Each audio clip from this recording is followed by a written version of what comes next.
ED यानी प्रवर्तन निदेशालय ने मंगलवार को अल फलाह यूनिवर्सिटी के संस्थापक और अल फलाह ग्रुप के चेयरमैन जावेद अहमद सिद्दीकी को गिरफ्तार कर लिया। मनी लॉन्ड्रिंग के एक मामले में उनकी ये गिरफ्तारी हुई है। बताया जा रहा है कि इस मामले में संभावित टेरर फंडिंग की भी जांच की जा रही है।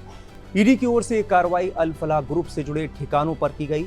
छापेमारी के दौरान मिले सबूतों के बाद ये गिरफ्तारी हुई है। लाल किले के पास हुए ब्लास्ट और फरीदाबाद टेरर मॉड्यूल में पकड़े गए कई आतंकी इस अल फलाह यूनिवर्सिटी से जुड़े हुए थे। पुलिस और जांच एजेंसियों की ओर से की जा रही जांच में अल फलाह ग्रुप जांच के दायरे में है। इसी के तहत ईडी की ओर से विश्वविद्यालय की फंडिंग की जांच की गई, जिसमें ये बड़ी गिरफ्तारी हुई है। दिल्ली पुलिस की क्राइम ब्रांच की ओर से अल फलाह ग्रुप के खिलाफ 2 एफआईआर दर्ज की गई थी, जिसके बाद ईडी ने ये जांच शुरू की। एफआईआर में आरोप था कि फरीदाबाद में मौजूद अल फलाह यूनिवर्सिटी ने छात्रों, अभिभावकों और हितधारकों को भ्रमित करने के लिए झूठे और भ्रामक दावे किए। अल फलाह यूनिवर्सिटी के संस्थापक और अल फलाह ग्रुप के चेयरमैन जावेद अहमद सिद्दीकी को पहले 2 समन भी भेजे गए थे, जिसके बाद उनके खिलाफ ये एक्शन हुआ है।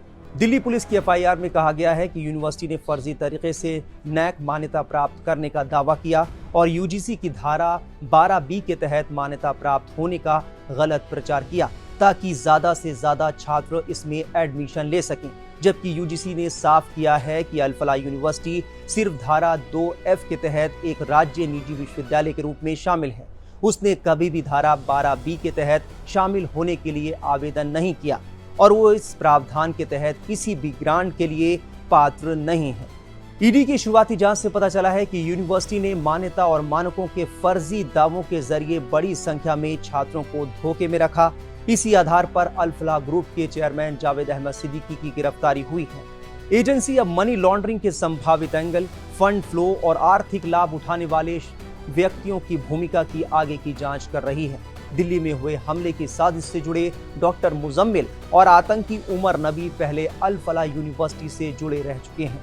अल फलाह यूनिवर्सिटी ग्रुप के 9 ठिकानों पर छापेमारी की गई थी, जिसमें ईडी ने 48 लाख रुपए भी बरामद किए हैं।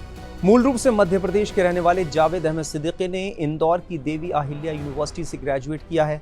जावेद सिद्दीकी ने साल 1992 में अल फलाह इन्वेस्टमेंट कंपनी में निदेशक के तौर पर काम करना शुरू किया था, जिसके बाद जावेद अहमद सिद्दीकी ने अल फलाह ट्रस्ट की स्थापना की और धीरे धीरे उनका व्यापार शिक्षा, सॉफ्टवेयर, वित्तीय सेवाओं समेत ऊर्जा क्षेत्र में भी फैलता चला गया।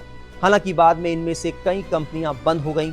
फरीदाबाद के धौज गांव में 70 एकड़ में फैला अल फलाह यूनिवर्सिटी कैंपस में अल फलाह मेडिकल रिसर्च फाउंडेशन भी संचालित होता है, जो अब जांच के दायरे में आ चुका है।